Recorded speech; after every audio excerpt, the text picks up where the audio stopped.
Alors, bienvenue au panel en réseau, série 3 qui se termine aujourd'hui avec un thème qui est assez difficile à prononcer, soit la normalité en un mot ou la normalité en deux mots, intolérable ou tolérable, dépendant si on lit ce qui est entre parenthèses ou pas, en matière d'équité. Nos panélistes sont Marie-Claude Bernard de l'Université Laval et Nadège Bicky, qui travaille à ECOB au Cégep de Jonquière. Alors, j'anime ce panel et j'en suis très, très heureuse. Et sur ce, je vais immédiatement passer la parole à Marie-Claude Bernard qui va nous lancer aujourd'hui dans notre échange. Alors, à toi, Marie-Claude. Merci beaucoup, Thérèse. Alors, qu'est-ce qui est normal et qu'est-ce qui ne l'est pas? Qu'est-ce qu'on peut tolérer et qu'est-ce qu'on trouve intolérable? Ce sixième et dernier panel de la troisième série nous propose ces questions que je trouve tout à fait intéressantes. Alors, pour aborder ce titre tellement évocateur, j'ai choisi de m'inspirer d'un cadre que propose Fourez pour réfléchir à ce qu'on considère normal ou anormal, et il nous propose 4 scénarios. Dans le premier scénario, il nous dit que normal ou anormal, c'est faire entrer un phénomène dans le cadre de notre compréhension. Dans le deuxième scénario, c'est les critères statistiques qui priment, et ces critères sont fondés sur des présupposés théoriques. Dans le troisième scénario, il s'agit d'un consensus social, c'est-à-dire les attentes sociales, les normes socialement admises. Et enfin, dans le quatrième scénario, c'est considérer ce qui est contraire au devrait être. C'est un jugement de valeur qu'on applique, c'est la compréhension éthique de ce que l'on considère normal. Bref, c'est ce que l'on peut considérer moralement acceptable. Alors, la question qu'on va se poser ici, on va donner des exemples de ces 4 scénarios, mais appliqués aux questions scolaires que nous vivons actuellement, et des questions qui peuvent nous propulser, comme le verbe que nous a proposé Thérèse pour commencer ce dernier panel de la troisième série. C'est dans quel sens les acteurs et actrices sociaux impliqués dans les milieux scolaires et les représentants de l'école, des familles et de la communauté considérons-nous ce qui est normal? Et qu'en est-il de ce que nous considérons tolérable ou au contraire de ce que nous considérons intolérable?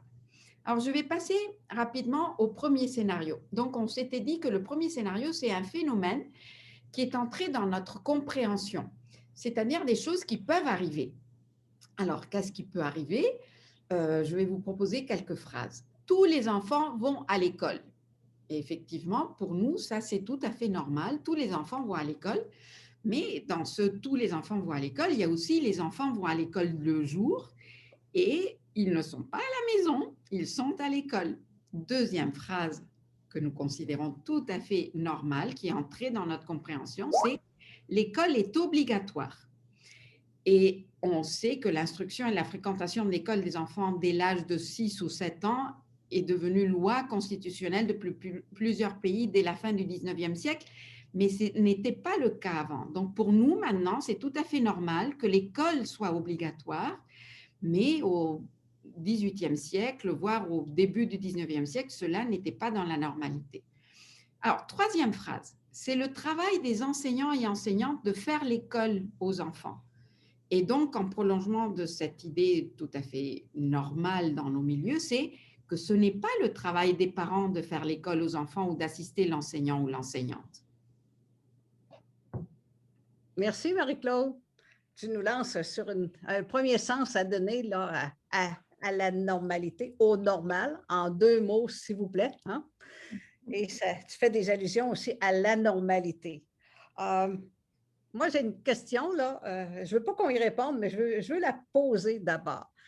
Et c'est en termes de ce qu'on a écrit dans le mémoire du réseau Périscope, là, suite à la demande du ministre de lui fournir des idées pour son plan d'action. Et on s'est dit, attention au retard dans les apprentissages. Il ne faudrait pas que ça devienne trop normal de penser en ces termes-là.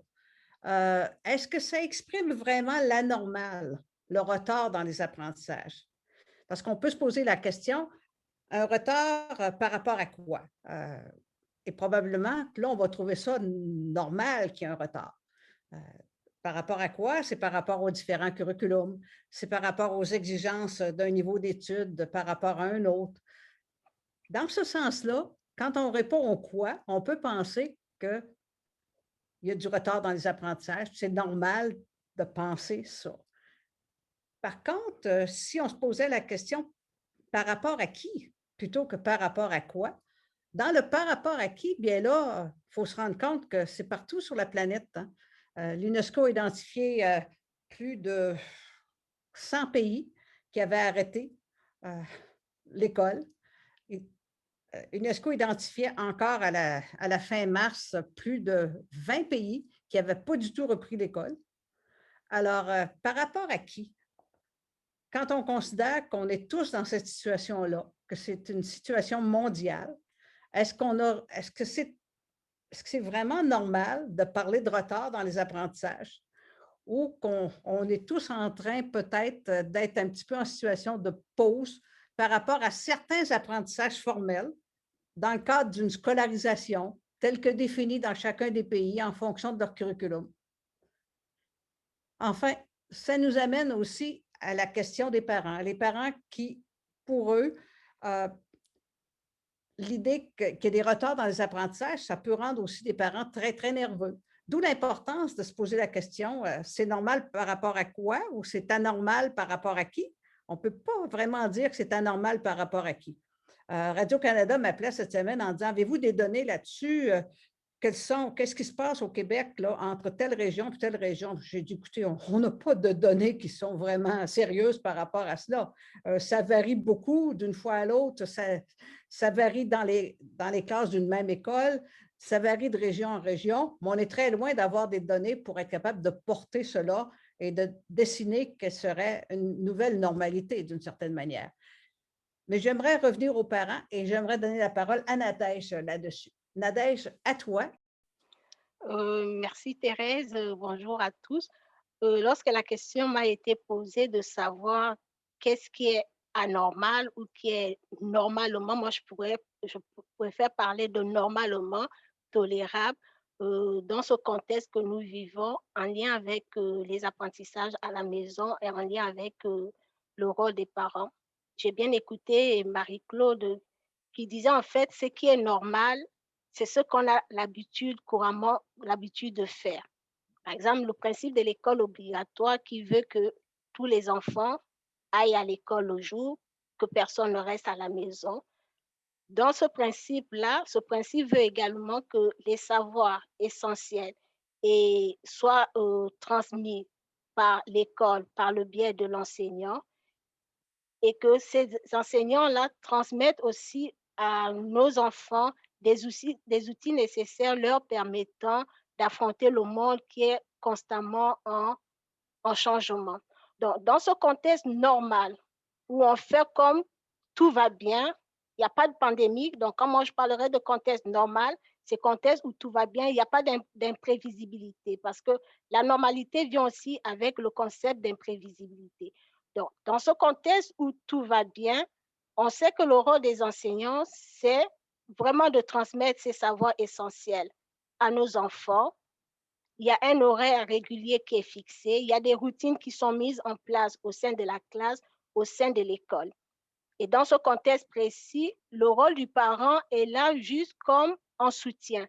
Le rôle du parent consiste à faire comme un suivi des apprentissages qui sont réalisés en classe par leurs enfants, par exemple faire la supervision des devoirs et des leçons, discuter avec l'enfant comment s'est passée sa journée. Donc, c'est vraiment dans ce contexte de ce qui est normalement tolérable, le parent, il est là comme pour faire un suivi. Et des chercheurs ont beaucoup parlé de l'importance du rôle parental dans la vie scolaire de leurs enfants. Et moi, quand je pense à cette importance-là, j'ai une image qui me vient à l'esprit, c'est l'image du capitaine d'un bateau. Ce capitaine qui, pour mener à bon port son équipage, doit toujours garder le cap. Il doit garder le cap quand tout va bien, quand la mer est calme. Il doit également savoir garder le cap quand il vogue en eau trouble. Et moi, c'est ce que moi j'ai de cette image de la pandémie. En fait, c'est ce que la pandémie nous a apporté ou nous a fait observer, c'est que le parent, il a été demandé aux parents de maintenir le cap contre vent et marée. Et que la pandémie, en fait, est venue comme bouleverser le rôle parental. Parce que pourquoi? Parce que les apprentissages qui devaient se faire normalement en classe se faisaient maintenant à la maison. Et dans ce contexte de pandémie, en fait, le parent a été obligé, pas obligé, le parent s'est retrouvé à gérer l'enseignement à distance qui était dispensé à leurs enfants. Parfois, certains parents ont dû jouer le rôle de l'enseignant. Ils sont devenus les enseignants de leurs enfants, même si ils n'ont pas cette compétence-là, parce qu'on sait que cette compétence-là, elle est réservée aux enseignants. Donc, ils ont dû jouer ce rôle-là. Et ce qui a été aussi difficile pour ces parents-là, c'est de concilier le fait d'être un bon employé, de concilier le fait d'être un bon père de famille, une bonne mère de famille et un enseignant pour leurs enfants. Et on s'entend que cette conciliation ne se fait pas toujours de façon aisée. Moi, ce que la pandémie m'a fait remarquer, c'est qu'il y a eu des rapports inégalitaires dans le fait d'aborder les apprentissages à la maison. Et là, l'image que vous voyez là, c'est un petit jeu que j'ai fait avec des collègues à moi à ECOB et quelques amis de mon entourage qui sont parents du primaire et parents du secondaire. En fait, moi, je leur ai demandé, lorsque vous pensez apprentissage à la maison, c'est quoi les mots qui vous viennent à l'esprit? C'est quoi les adjectifs qui vous viennent à l'esprit? On peut le voir que les apprentissages à la maison sont synonymes d'adaptation, surcharge de travail, organisation. C'est vraiment, ça met en lumière tout le changement, tous les bouleversements que les parents ont dû vivre. Et pour ces parents-là, la pandémie, c'est un contexte anormal, un contexte où il a fallu affronter cela. Merci Nadège, merci. On va continuer avec Marie-Claude qui va explorer avec nous le deuxième scénario sur la définition de la normalité en un mot ou en deux mots. Et puis, Nadège, gêne-toi pas pour intervenir quand fais-moi un petit signe et puis, oh, moi, je te sollicite, là. OK. Alors, on va revenir dans un mode davantage où on se voit tous mieux. Alors, Marie-Claude, le deuxième scénario. Alors, le deuxième scénario, je vous disais tout à l'heure qu'il s'agit des critères statistiques qui reposent sur des présupposés théoriques. Alors, c'est la normalité vue statistiquement, donc quelque chose qui n'entre pas dans les normes. On pourrait, par exemple, se poser des questions en matière d'équité comme les suivantes. La faible représentativité des femmes inscrites en sciences, est-ce tolérable? Est-ce intolérable?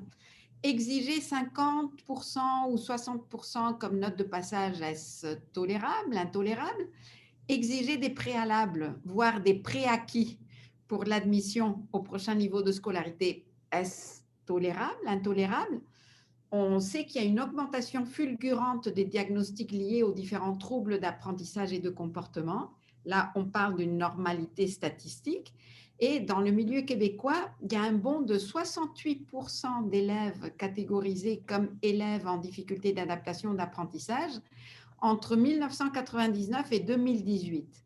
Donc, pré-Covid-19 et en moins de 20 ans, on voit un bond de 68% d'élèves. On peut se demander, lorsqu'on pose la question des présupposés théoriques qui construisent nos statistiques, c'est quelle est cette augmentation d'élèves handicapés? On peut se demander si cette croissance souligne une augmentation réelle d'élèves handicapés ou si c'est plutôt le regard de l'école qui a modifié son analyse quant à la difficulté des élèves. Est-ce que c'est l'école qui a modifié son regard quant à la difficulté des élèves? Sous quelle perspective théorique, par exemple, considérons-nous les difficultés des élèves? On pourrait penser, par exemple, qu'une perspective médicale est celle qui nous permet d'avoir cette surenchère des diagnostics liés aux dysfonctions cérébrales et que c'est ce regard médical qui construit ces statistiques qui fait en sorte qu'il y ait ce bond. Mais qu'en est-il si on a un regard plutôt pédagogique ou sociologique de ces difficultés des élèves? Donc, c'est ce type de normalité et de questions qui se posent au regard de ce deuxième cas de figure ou deuxième scénario pour Fourez, qui est la norme statistique. Alors, si on prend un regard périscopique, hein, le nôtre, hein, et si on revient à ce que je mentionnais tout à l'heure, le retard dans les apprentissages, alors qu'on a écrit, puis on a un assez bon consensus des membres du réseau là-dessus, que, attention, là, allons-y pas trop vite là, dans le retard des apprentissages. Par rapport à quoi? Par rapport à qui? Est-ce que ce retard dans les apprentissages, si on l'accepte collectivement, qu'il y a un retard dans les apprentissages, dans le par rapport à quoi, mais il ne faudra pas oublier le par rapport à qui aussi, à ce moment-là, est-ce qu'on n'aura pas aussi un bon fulgurant d'élèves en difficulté? Et ça, c'est au cœur de ce qui interroge le réseau Périscope. On est là pour favoriser la persévérance et la réussite scolaire. On est peut-être dans une situation où on va déclarer un retard chez beaucoup plus d'élèves qu'auparavant, du fait de ce qui est en train de se passer présentement. Je ne sais pas si quelqu'un veut intervenir là-dessus. Oui, vas-y, Nadège. Moi, je vais intervenir de façon générale sur la normalité statistique. Et vous allez m'excuser, peut-être que mon point de vue va être celle qui a un penchant pour la recherche qualitative. La normalité statistique ou les données statistiques, en fait, ce que ça nous permet, c'est de voir une vision d'ensemble d'une situation donnée. À ECOB, nous avons organisé 4 webinaires justement pour voir l'impact de la COVID sur nos étudiants. Il y a eu un peu plus de 6000 étudiants qu'on a rencontrés. Ça nous permet de voir un peu l'ampleur du phénomène, comment c'est perçu par nos étudiants, par les professionnels. Par exemple, l'impact de la COVID, on va énumérer un certain nombre d'effectifs qui vont dire que il y a eu un manque de motivation, il y a eu un surcharge de travail, mais on ne va pas en profondeur d'aller questionner c'était quoi l'environnement pendant que la personne disait que c'était un surcharge de travail, c'était un manque de motivation. C'est quoi les effets aux alentours ou les facteurs aux alentours autres que les données statistiques qui nous permettent de comprendre ce que l'étudiant, par exemple, a vécu. En ce moment, on questionne, on travaille sur l'impact de la COVID sur l'adaptation des étudiants internationaux et on mène des entrevues. On se rend compte que il y a tellement une richesse à aller questionner le point de vue des personnes, des acteurs qui sont concernés au premier chef. Donc, moi, les données statistiques, je me mets comme un petit bémol. Oui, ça nous donne une vision d'ensemble, mais ça ne permet pas forcément de comprendre le phénomène qu'on veut étudier. Marie-Claude, veux-tu rajouter une petite note avant de nous donner le troisième scénario? Voilà, c'est tout à fait dans le cadre de ce que propose Fourez, justement, de dire quel est le cadre dans lequel on est en train d'appliquer le normal ou l'anormal. Et on ajouterait dans le cadre de ce panel le tolérable ou l'intolérable. Et donc, si le cadre est statistique, il a ses limites. Et c'est pour ça qu'il faut interroger les perspectives théoriques qui sous-tendent ce regard statistique. Parce qu'on dirait que parce qu'on emploie les chiffres, il n'y a plus de subjectivité, il n'y a plus l'importance des présupposés théoriques, sociaux, culturellement acceptés ou non, mais qui ont déjà un angle, un point de vue situé par rapport aux chercheurs qui construisent, chercheurs et chercheuses qui construisent ce type de données. Et il ne faut pas éliminer cette partie qualitative qui est toujours inhérente à n'importe quelle recherche. Le chercheur ou la chercheure est caché derrière son cadre. Hein? Exactement. Ben, il n'en parle pas. Il n'en parle pas, mais oui, n'empêche qu'il est là, qu'il est bien présent. Et c'est à nous aussi, chercheurs et chercheuses, et puis le milieu scolaire, communauté, famille, école, de se poser cette question et de ne pas avaler tout cru les statistiques en se disant oui, il y a un bon formidable. Oui, mais un bon, mais considérant de quelle façon les critères de la normalité de la note de passage, donc tout cela doit être interrogé aussi pour mieux contextualiser les statistiques. On passe au troisième scénario? Vas-y. Bon, le troisième scénario, c'est le consensus social. Et là, je pense qu'on va plus dans tes cordes aussi, Nadège Beki. Le consensus social émerge autour d'un phénomène pourtant contraire à l'attente commune, à l'éthique ou à une norme socialement admise. Et là, on a des nouveaux scénarios ou des nouvelles phrases pour comprendre ce type de scénario, de ce que l'on peut comprendre comme normal ou anormal. Imposer le port du masque à l'école pour protéger les personnes vulnérables. Est-ce que c'est tolérable ou intolérable? Parce qu'il y en a qui ne peuvent pas tolérer cette imposition de la part du gouvernement et d'autres qui ne peuvent pas supporter qu'il y ait le masque et d'autres qui ne peuvent pas supporter qu'il y ait des personnes qui ne portent pas le masque, par exemple. Pratiquer l'enseignement à distance pour répondre aux exigences sanitaires, est-ce que c'est tolérable, intolérable? Donc, d'un côté, oui, c'est grâce à nos outils informatiques qu'on a pu répondre et donner une alternative et faire de l'enseignement à distance, mais pour certains, c'est intolérable ou c'est tout à fait tolérable et même il faut se réjouir et continuer et faire une modification substantielle pour toujours et à jamais. Exiger, comme un autre point, exiger l'autorégulation des enfants pour réaliser des apprentissages formels à la maison. Est-ce que c'est tolérable ou intolérable? On voit que pratiquer l'enseignement à distance a mis en première ligne cette question de la compétence de s'autoréguler de la part des enfants et l'intervention des parents, comme le disait Nadège, est devenue très importante aussi dans la façon dont les parents peuvent intervenir dans cette école à distance. Alors, est-ce que c'est tolérable ou intolérable de demander cette autorégulation? Les parents ne s'y attendaient pas non plus. Certains sont surpris et se rendent compte qu'il y a une grande acquisition de l'autonomie chez leurs enfants, mais d'autres se rendent compte que pas tous les enfants, ou même dans une fratrie, il y a des frères, des sœurs qui sont plus capables d'autorégulation que d'autres, et donc ça demande une intervention des parents.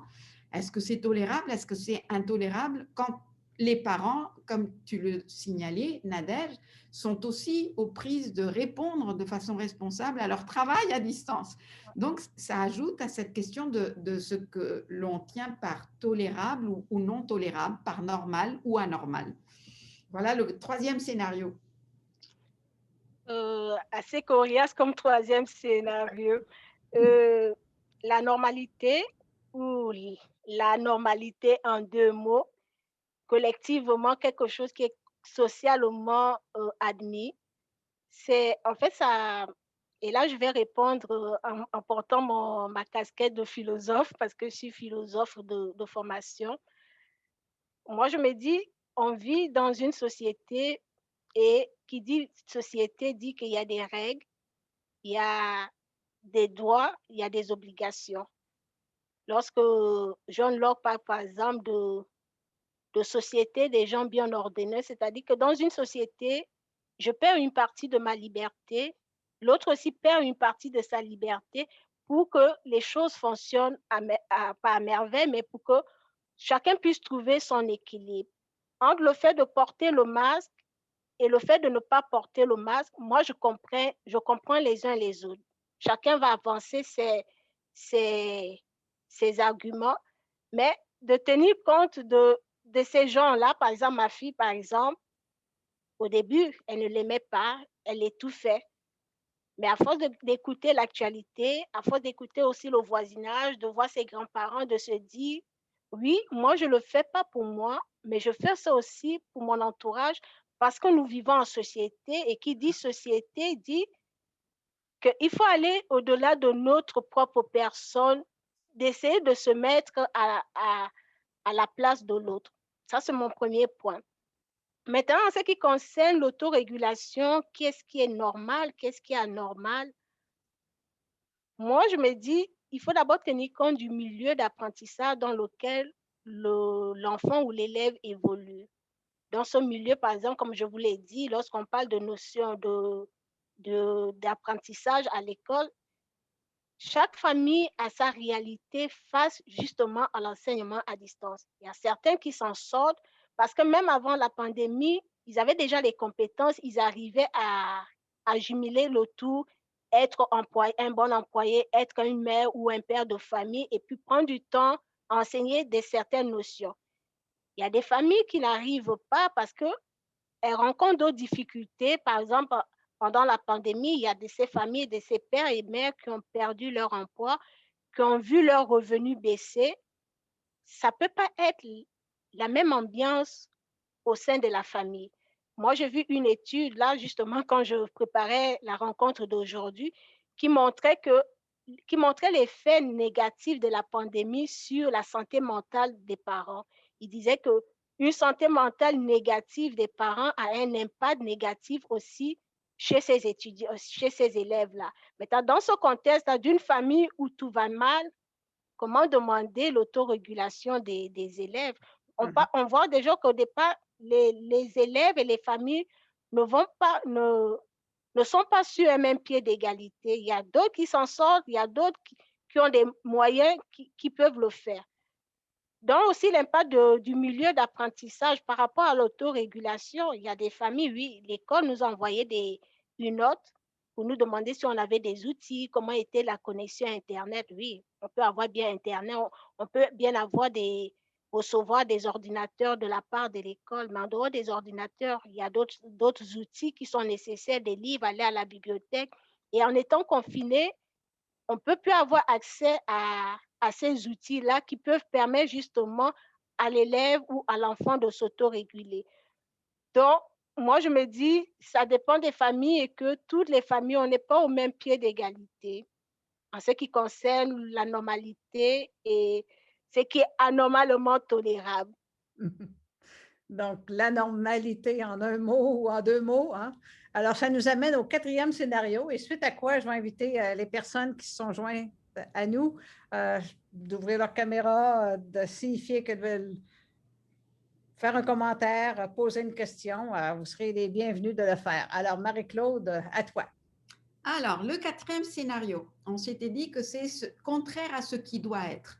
Donc, c'est poser un jugement de valeur, c'est parler de ce que je ou nous estimons anormal, référé à des normes éthiques socialement admises. Alors, quelques questions ou quelques points, comme je l'ai fait pour les autres scénarios, relatives à notre situation éducative. Enseignants et enseignantes et pères qui voient l'environnement de travail de l'élève à la maison. Est-ce tolérable, intolérable? On sait qu'avant, on ne voyait pas la cuisine, on ne voyait pas le canapé, pour reprendre les propos du panel précédent à celui-ci. On voit des environnements des enfants, des élèves qu'on ne voyait pas avant. Est-ce tolérable, est-ce intolérable? Élèves, étudiantes qui échouent à l'examen ministériel ou à un autre examen, surtout lorsque c'est en fin d'un ordre d'enseignement, est-ce intolérable? Ou les élèves, étudiantes qui n'ont pas été soumis aux épreuves uniformes à cause de la pandémie ou des examens ministériels de fin de parcours, vis-à-vis de ceux qui sont en période de Covid, mais qui auront à les passer. Est-ce intolérable? Alors, une question qui se pose aussi, c'est cette évaluation, et il y a un autre panel qui en a parlé, c'est cette diversification des évaluations et la considération de cette évaluation qui, tout au long de différentes façons, peut se faire sans qu'il y ait un temps fixe tous ensemble.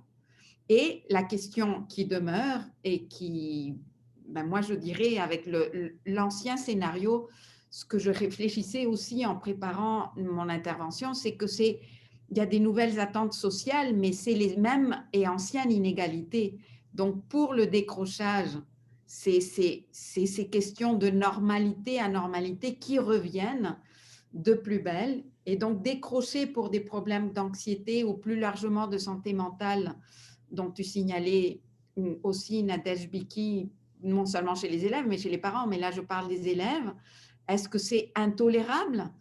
Ou décrocher pour des questions de distraction à l'écran, par manque de concentration, est-ce tolérable, intolérable? Donc voilà le troisième scénario qui nous parle justement de cette normalité ou anormalité du point de vue éthique, du point de vue de ce qu'on considère moralement acceptable ou non. Le troisième ou le quatrième scénario, Marie-Claude? Le quatrième, hein? Ça, c'est le quatrième. Je suis revenue un peu dans le Tout à fait. troisième, dans mon Oui, intervention, mais c'est le quatrième, c'est l'éthique. Et oui. l'autre, c'est le consensus social. Merci, merci. Écoutez, vous devez bien vous demander où est-ce qu'on s'en va avec anormal, la normalité en un mot, en deux mots, tolérable, intolérable, etc. On se balance un peu entre ça. Mais pour nous, ça faisait partie de la réflexion. J'allais voir un peu tout à l'heure, là, je vous donne la parole, là, mais après, on va vous suggérer même une alternative à l'usage du mot crise. On va s'éloigner du mot crise pour parler de ce qui est en train de se passer, comme façon aussi peut-être de clore ce panel. Alors, sur ce, je ne vois pas de main levée, mais je vais donner la parole à Christian.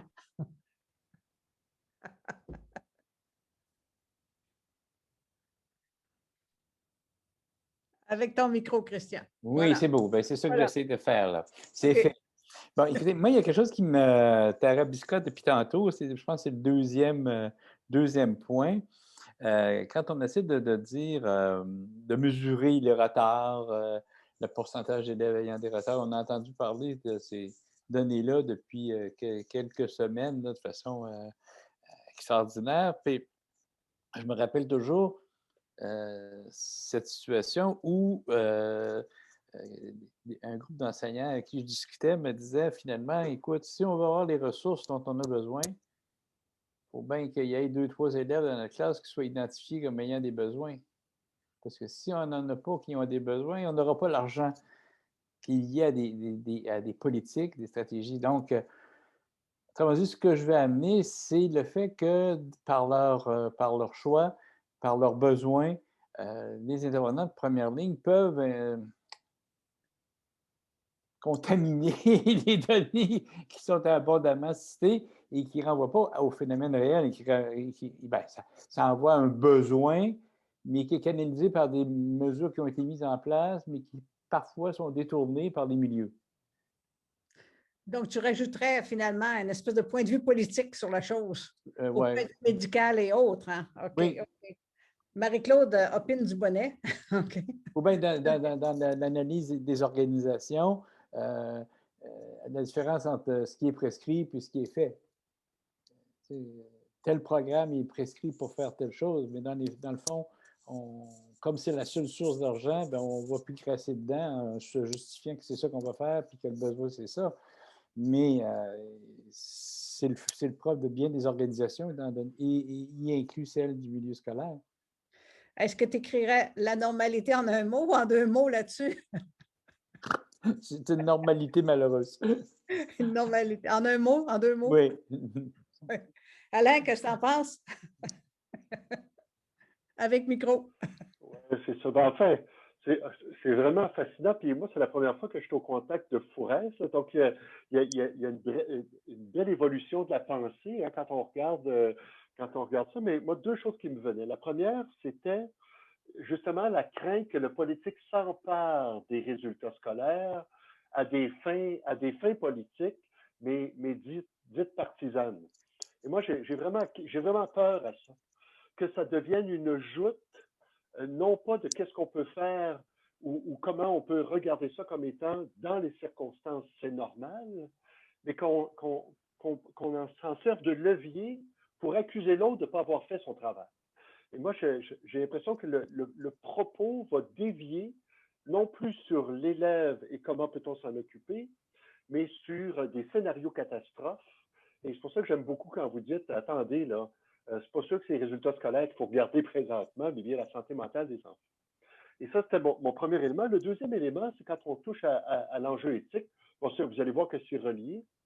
Mais pour moi, l'enjeu éthique, c'est tellement enfin, c'est René Villemur qui le présente un peu comme ça. C'est un peu moins de soi et un peu plus de l'autre. Hein? Donc, c'est comment, je peux vivre quelque chose en étant vraiment désolé pour moi, mais je peux peut-être regarder en quoi ça peut profiter à l'autre.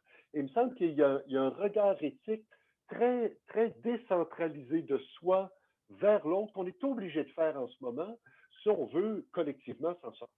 Voilà. Nadège, veux-tu... Oui, justement, j'écoutais Christian et Alain justement parler de politique, parler d'éthique. Et moi, il y a quelque chose qui m'est venu à l'idée parce qu'on parle, ça fait des années, on parle du décrochage scolaire, on parle des difficultés d'adaptation de nos élèves, de nos étudiants. Moi, j'ai le sentiment, c'est comme si la pandémie, justement, est venue comme nous rappeler que, tiens, il y a des choses qui sont anormales et des choses qui sont normales, qui se font depuis des années, mais que peut-être qu'il est temps qu'on s'arrête et qu'on y pense sérieusement, concrètement, à qu'est-ce qu'on peut faire. Parce qu'il y a des sujets qu'on aborde depuis des années, on tourne, on est toujours là face à ces défis, mais peut-être que le temps avec la pandémie et la surcharge du travail et puis des effets, épuisement parental, épuisement professionnel, peut-être que moi, j'ai l'impression que je prends cette pandémie comme étant le moment de faire une pause et de dire, bon, voilà des années, on réfléchit sur telle affaire.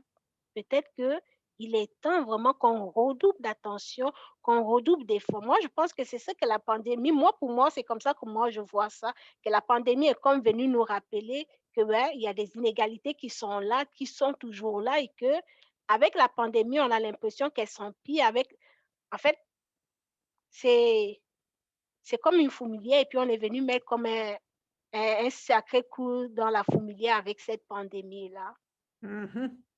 Un sacré coup, oui. Pierre-Luc, Audrey, Gilles, un de vous trois qui veut intervenir. Pierre-Luc, vas-y. Oui, ben pour rebondir sur un adage avec le coup sur la fourmilière, je pense que j'aimerais un peu un des facteurs, je crois, qui est remis en cause surtout, et je parlais un peu, je ne suis pas sociologue, mais ma vision ici va être un peu sur un regard sociologique, bien, on remet en cause l'imperméabilité des milieux d'activité et des rôles de chacun, dans le sens que tout se fait à la maison, le rôle du consommateur, du travailleur, du parent, également du tuteur pour les élèves, et d'habitude, d'habitude, c'est l'activité de consommateur, ben, c'est des magasins. L'activité d'un parent, ben, c'est chez lui. L'activité d'un enseignant ou sinon dans les activités parascolaires pour un parent, ben, c'est ailleurs, c'est pas à la maison. Donc, il y a tout ce coup-là à la fourmilière, ben, ça défait tout dans la fourmilière, les tunnels, ça les a tous défaits, puis ça a ramené à un tas de sable. Et là, ben, on est pris, ou c'est une bonne chose en même temps d'être pris avec ce tas de sable-là. Normal ou anormal? Ben, si on va avec la normalité sur le premier degré de la compréhension, c'est normal. Sur un plan statistique, c'est normal. Et si on se compare à qui, c'est normal. Sur un plan des valeurs, si on y va avec une logique, je pourrais dire bureaucratique, c'est anormal. Et si on y va avec un regard communautaire, ben, je crois que c'est un anormal, mais qui peut être tolérable et même bénéfique. Marie-Claude, tu veux répondre? L'invitation, je pense, c'est à changer la façon de voir la crise et plutôt de voir qu'on n'est pas dans un avant et un après, mais qu'on est plutôt dans une transformation et qu'il ne faut pas attendre le après et vivre en suspension comme si c'était juste un moment où il faut être en mode survie. Et je pense que ça a suffisamment duré, cette crise, pour qu'elle ne soit plus considérée comme une crise, mais plutôt comme un événement majeur pour lequel il faut avoir une nouvelle adaptation et ne pas succomber à un état de survie qui, pour moi, est un état juste d'indifférence, voire une adaptation, mais très incertaine, qui nous fait tomber aussi du point de vue éducatif à faire semblant d'enseigner et pour les élèves à faire semblant d'apprendre, pourvu que cela ne tarde plus autant et qu'on puisse revenir à la normale. Je pense qu'on se trompe si on voit cela juste comme un avant-crise et puis un après, parce que c'est plutôt une question qu'on doit réfléchir autrement. C'est une autre métaphore, disons, à appliquer dans le cadre de ce qu'on est en train de vivre.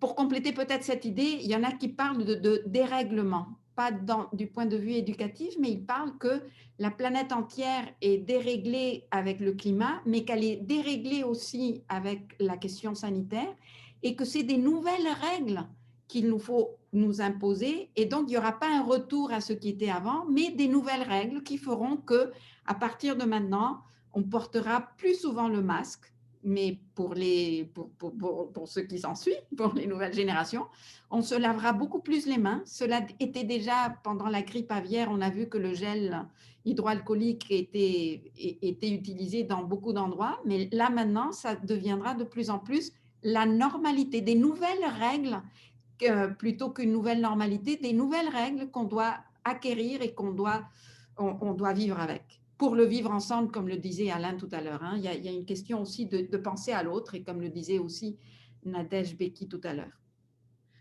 C'est ça, merci. L'acceptation de cet état de dérèglement, est-ce que, et cette invitation que tu nous fais, Marie-Claude, à poser les nouvelles règles, est-ce qu'on n'est pas en train ici de mettre des jalons pour la prochaine série des panels en réseau? Est-ce que ce n'est pas vers ça qu'on s'en va? Est-ce que ça aurait un certain sens?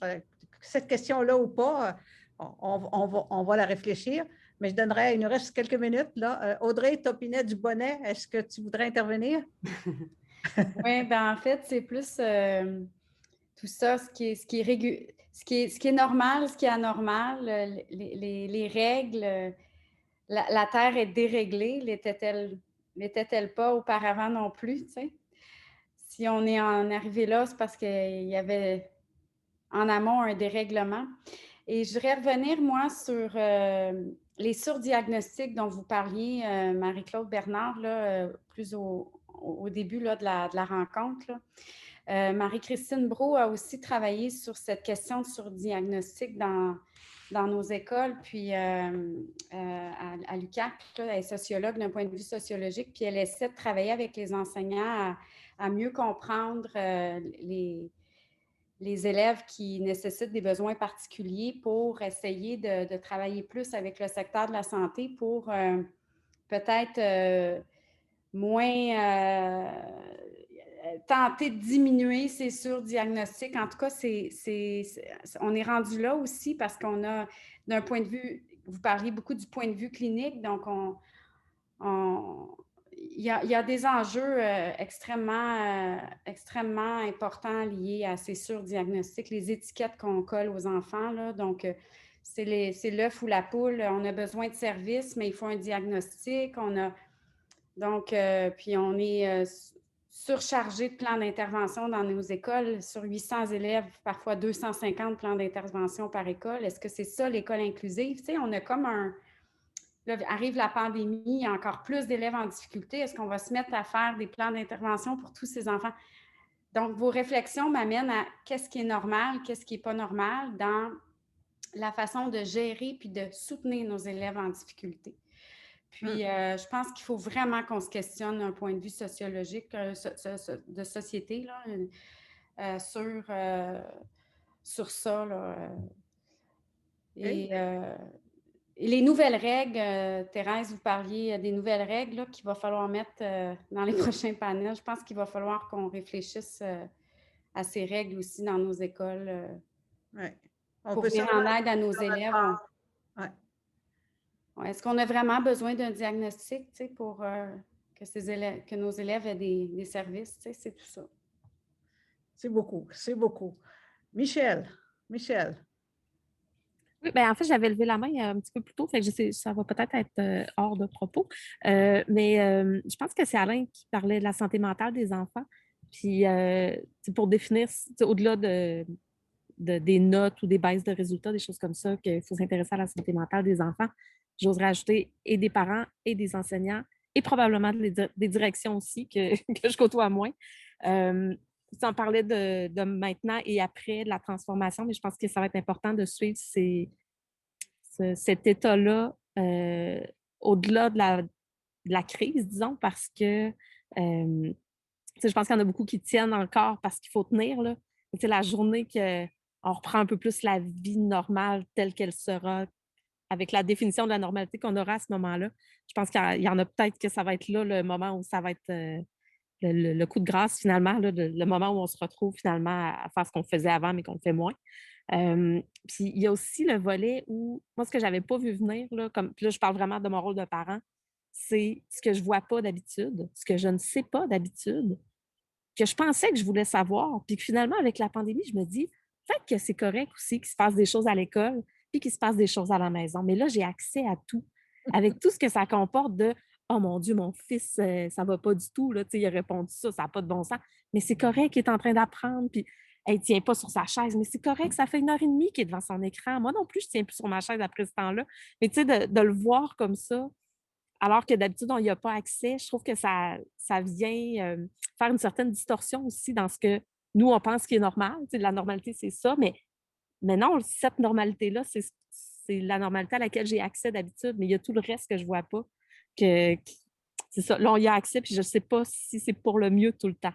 Tu sais, en théorie, là, dans l'absolu, je dis oui à ça, il faut le savoir.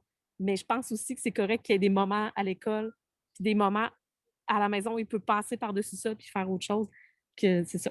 Fait que je pense que ça va être important de prendre un pas de recul à un moment donné puis de se dire que c'est ça aussi. C'était ça avant, c'est juste qu'on ne le savait pas. C'est ça, hein, cet entrelacement des espaces, hein, pour construire un peu ce que Pierre-Luc disait tout à l'heure. Et j'aimerais retourner à Alain qui avait la main levée, même s'il l'a pu. Oui, ben, en fait, je réfléchissais un petit peu sur normal et anormal. Puis, il y a comme des choses qui doivent exister qui n'ont pas pu exister. Et là, on est en train de toucher l'intolérable, à mon avis.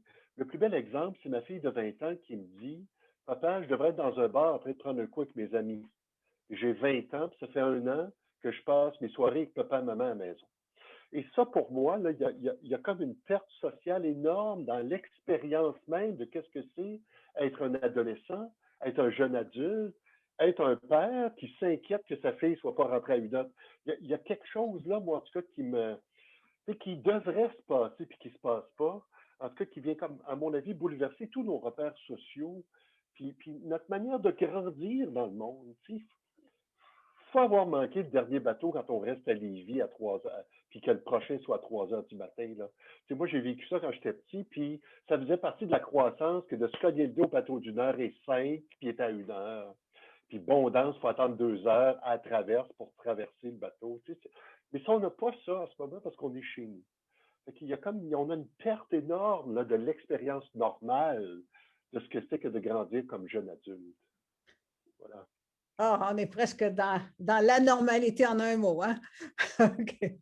Nadège, un dernier mot de ta part? Non, en fait, je voulais d'abord rebondir sur ce que Michel a dit tantôt en disant qu'il y a des choses qui se passent à l'école, des choses qui se passent à la maison et que pendant la pandémie, on a eu accès à toutes ces choses qui se passaient en classe. Moi, justement, quand la pandémie a commencé, moi, je suis beaucoup active sur les réseaux sociaux. On a des groupes de parents et tout. Et puis, j'étais dans un groupe parents, enseignants. Et puis, lorsque la pandémie a commencé, on disait que il va y avoir l'enseignement à distance, que les parents vont devoir mettre la main dans la pâte. Et puis, je me rappelle quelques enseignants qui disaient, « Oh, nos pauvres parents, vraiment, est-ce qu'ils vont s'en sortir ?» On a l'impression que, tu vois, ils s'inquiétaient, mais il y avait comme un petit peu d'ironie, comme s'ils se disaient, ben, ils vont prendre le rôle de l'enseignant. Est-ce qu'ils seront même à même de nous comprendre tout ce qu'on vit en classe? Parce que je vous prends juste les journées pédagogiques que les enseignants, que les enfants ont. Beaucoup de parents pensent peut-être que de ces journées pédagogiques, les enseignants ne font rien là, que ben, c'est comme un moment de répit. Mais le fait de faire l'école à ma fille, par exemple, 5 minutes, tu n'es pas concentré. Moi, de lui demander, ben, c'est ce que tu fais à l'école, en classe, pendant que la maîtresse, l'enseignant parle, toi, tu bavales et tout. Donc, ça m'a permis le temps de quelques instants de me mettre un peu dans la peau de l'enseignant, ce qu'elle peut vivre en classe et de me dire, en tant que parent, ce n'est pas facile. En tant qu'enseignant aussi, ça ne doit pas être facile de gérer nos enfants. Maintenant, pour répondre à la question, qu'est-ce qui est normal, qu'est-ce qui est anormal? Moi, je dirais, il n'y a pas de recette précise. On n'arrive pas avec une liste d'épicerie en disant, voilà le cadre de ce qui est normal. Quand vous sortez de ce cadre-là, ça devient anormal. Et c'est Alain qui le disait justement, il faut beaucoup penser à l'intérêt collectif. C'est d'abord ça, le cadre de ce qui est normal. On vit dans une société dont il faut penser à l'intérêt collectif. Il faut également penser à toutes ces choses-là qui font du bien à notre mental. Pour moi, c'est vraiment ça. Pour moi, c'est ce qui est normal. Et moi, je vous entendais parler et puis je me suis dit, ah, peut-être qu'on pouvait ajouter un autre concept de ce qui est inconfortable. Parce qu'il y a aussi cette notion, on se sent inconfortable dans, dans cette pandémie et tout le reste. Donc, pour moi, ce qui est normal, c'est toutes ces choses-là qui participent à mon équilibre mental. Parce que lorsque le mental n'y est pas, on s'assure que mon rôle d'employé, je ne vais pas le jouer.